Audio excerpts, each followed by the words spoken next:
आज उसके पूर्व के मुख्यमंत्री जेल में बंद है। क्यों बंद है? उन्होंने क्या क्या कसूर किया है? इस राज्य के जितनी भी खनिज संपदा है, यानी वो पहाड़ को खोद करके यहां से इलीगल तरीके से बाहर भिजवा दिया। अगर उस समय वो जांच कराते और जिन लोगों ने गड़बड़ कर रहे थे उन लोगों के गिरफ्तार किए होते तो आज हेमंत सोरेन को जेल जाना नहीं पड़ता। मैं तो कहता हूं कि जाकर के 191 पेज का जो चार्जशीट ईडी वालों ने कोर्ट में सबमिट किया उसको पढ़ लेना चाहिए। और नदी की बालू तक को इन्होंने नहीं छोड़ा।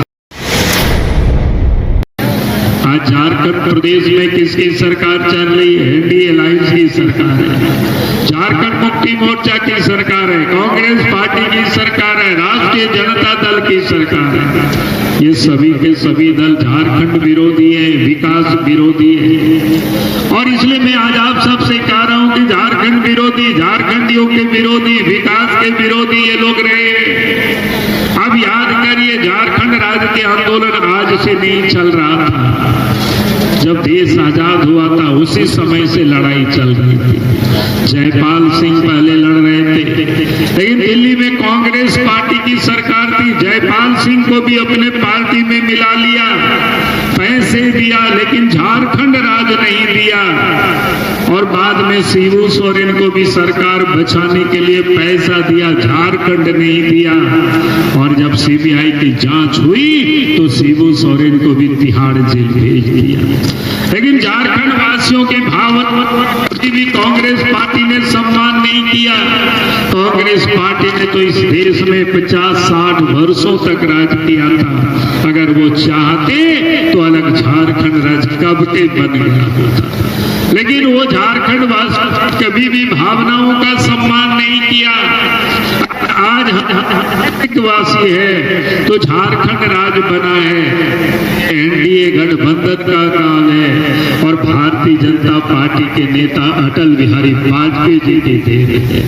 और इसलिए मैं आज आप सब लोगों से यही कहने के लिए आया हूं कि 98 और 99 में जब बीजेपी के नेतृत्व में सरकार बनी, अटल बिहारी वाजपेयी जी के नेतृत्व में सरकार बनी, तो 15 नवंबर 2000 को अलग झारखंड राज्य बना। और इसलिए मैं कहता हूँ ये जो अलायंस के लोग हैं, कांग्रेस, झारखंड मुक्ति मोर्चा, राष्ट्रीय जनता दल, ये लोग झारखंड राज्य के विरोधी है, झारखंड के विरोधी है।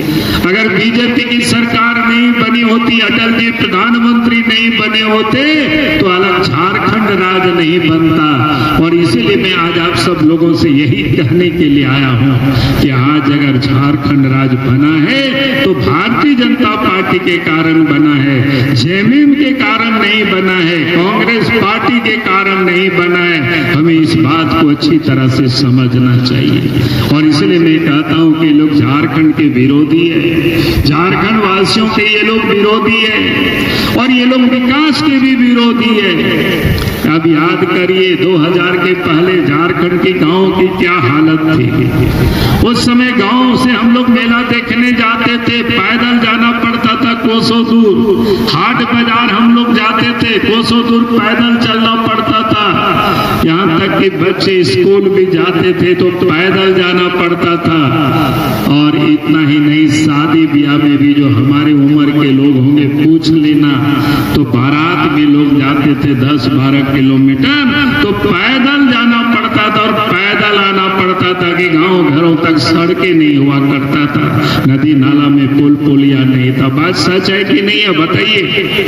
जब इस देश में बीजेपी की सरकार बनी, जब अलग झारखंड राज्य बना, तो आज गांव गांव तक सड़क पहुंच गया, नदी नाला में पुल पुलिया भी बन गया। अब तो हाट बाजार भी लोग गाड़ी से जाते हैं, मेला देखने भी गाड़ी से जाते हैं, और शादी ब्याह में तो बड़े बड़े बस में डीजे लगा करके नाचते गाते लोग जाते हैं। बात सही है कि नहीं है? बताइए। कांग्रेस पार्टी ने तो 50-60 साल तक राज किया था इस देश में। आखिर गांव तक उन्होंने सड़कें क्यों नहीं बनाया, नदी नाला में पुल पुलिया क्यों नहीं बनाया कि गांव में भी लोग रहते हैं, गांव में तो और गरीब लोग रहते हैं, उसकी उन्होंने कभी चिंता नहीं की। और बीजेपी की सरकार बनते ही गांव का कायाकल्प हो गया, गांव को विकास लोगों ने देखना प्रारंभ किया। आज इस प्रदेश में जो सरकार है, झारखंड में एनडीए अलायंस की सरकार है, जेएमएम की सरकार है, आज उसके पूर्व के मुख्यमंत्री जेल में बंद है। क्यों बंद है? वो कहते हैं कि उनकी पत्नी बोलती है, जेएमएम के नेता बोलते हैं, भाई उनका कसूर क्या है? मैं तो कहता हूं कि जा करके 191 पेज का जो चार्जशीट ईडी वालों ने कोर्ट में सबमिट किया उसको पढ़ लेना चाहिए। उसको पढ़ लेंगे तो ये पता चलेगा कि हेमंत सोरेन ने क्या कसूर किया है, उन्होंने क्या क्या कसूर किया है। इस राज्य के जितनी भी खनिज संपदा है, यानी वो पहाड़ को खोद करके यहाँ से इलीगल तरीके से बाहर भिजवा दिया। उसकी जो पैसे होते हैं इलीगल तरीके से अपने तिजोरी में भर लिया। और ईडी ने जो चार्जशीट सबमिट किया है, साहेबगंज के पहाड़ से ही उन्होंने 1000 करोड़ के पत्थर का उन्होंने इलीगल तरीके से उत्खनन हुआ। पत्थर को इन्होंने लुटवाया, कोयला को इन्होंने लुटवाया, लोहा को इन्होंने लुटवाया, और नदी की बालू तक को इन्होंने नहीं छोड़ा। जो हमारे रात जैसे लोगों को घर बनाना होता है, वो नदी की बालू भी आज यहाँ से बाहर को जाता है। लेकिन आप अगर एक ट्रैक्टर से बालू ले आएंगे तो थाना वाले पकड़ लेते हैं, आपके ऊपर केस करेंगे, आपके पैसे वसूला जाएगा।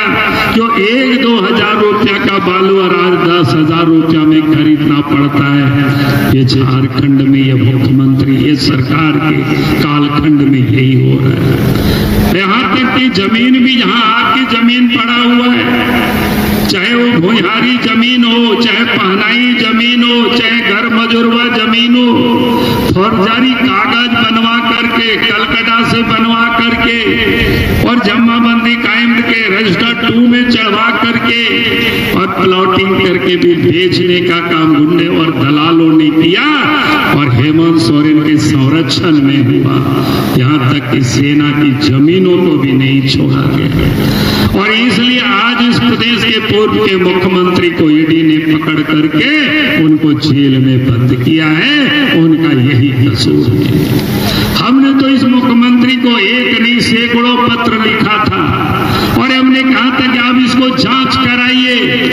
अगर उस समय वो जांच कराते और जिन लोगों ने गड़बड़ कर रहे थे उन लोगों के गिरफ्तार किए होते तो आज हेमंत सोरेन को जेल जाना नहीं पड़ता। तो उन गुंडों को, ये दलालों को पोषित कर रहे थे, संरक्षण दे रहे थे और इस कारण से आज हेमंत सोरेन जी जेल में बंद है। इसलिए मैं आज आप सब लोगों से यही कहने के लिए आया। गांव घरों में लोग कहते हैं जैसा करनी वैसा भरनी, आप जैसा करोगे वैसा भरना पड़ेगा। यही मैं कहने के लिए, यही निवेदन करने के लिए मैं आप सब लोगों के बीच में आया हूँ। दूसरा वो लोग घूम घूम करके दुष्प्रचार करते, बीजेपी आएगी तो संविधान बदल देंगे, रिजर्वेशन समाप्त कर देंगे। भाई ये इतना बड़ी झूठ बोलते।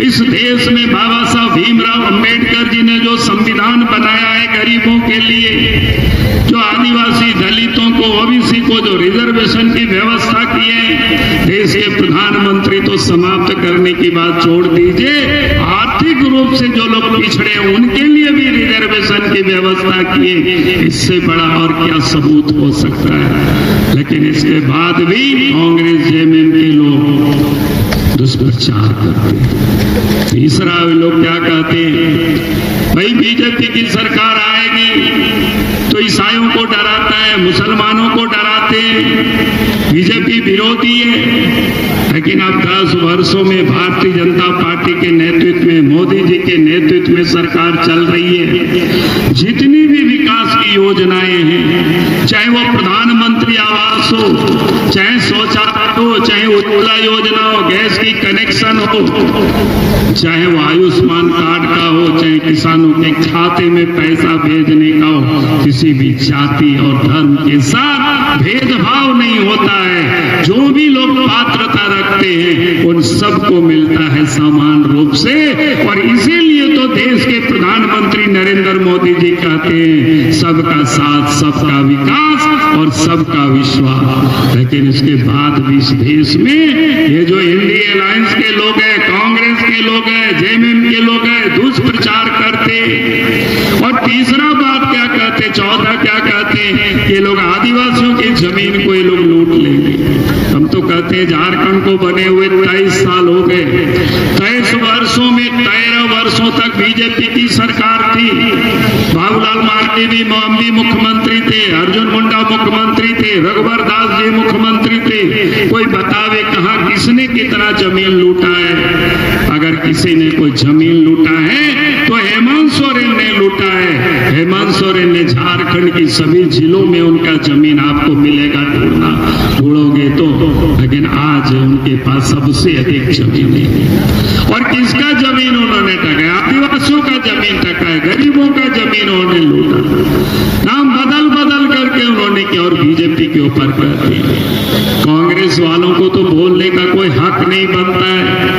आज झारखंड प्रदेश में जितना अधिक कांग्रेस के राज्य में लोग विस्थापित हुए, उजाड़े गए, चाहे वो बड़े बड़े कारखाना खुला, एचईसी से कितना गांव और कितना परिवार विस्थापित हुए, इसका जवाब कांग्रेस को देनी चाहिए।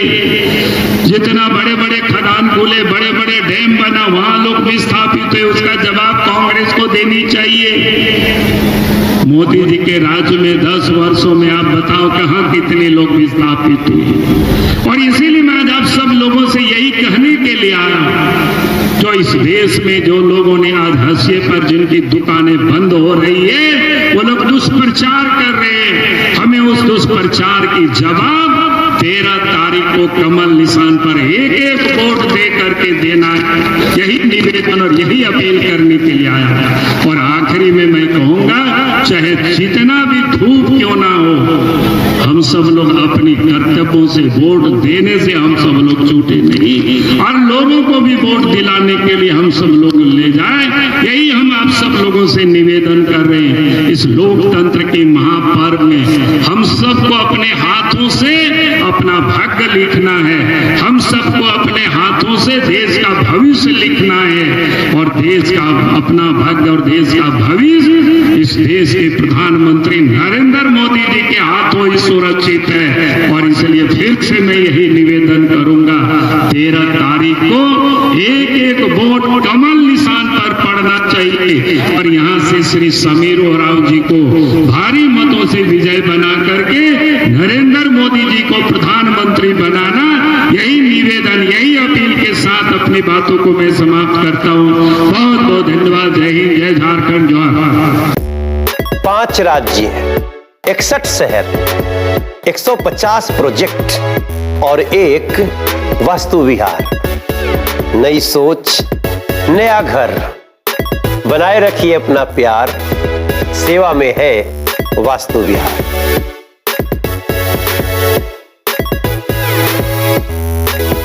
घर के लिए ग्रोसरीज की जरूरत हो या चाहिए फल और सब्जी, डेयरी या बेकरी प्रोडक्ट्स चाहिए या beverages, snacks and branded foods चाहिए हो या ब्यूटी प्रोडक्ट्स, अब इनके लिए अलग अलग दुकानों की तलाश हुई खत्म, क्योंकि रांची में खुल गया है केस्टोमार्ट, जो रखे आपका और आपके बजट का ख्याल। हर सामान पर 5% की छूट, होम डिलीवरी की सुविधा भी। आज ही पधारें। केस्टोमार्ट, one stop solution for every customer's requirements. Call 9153989339.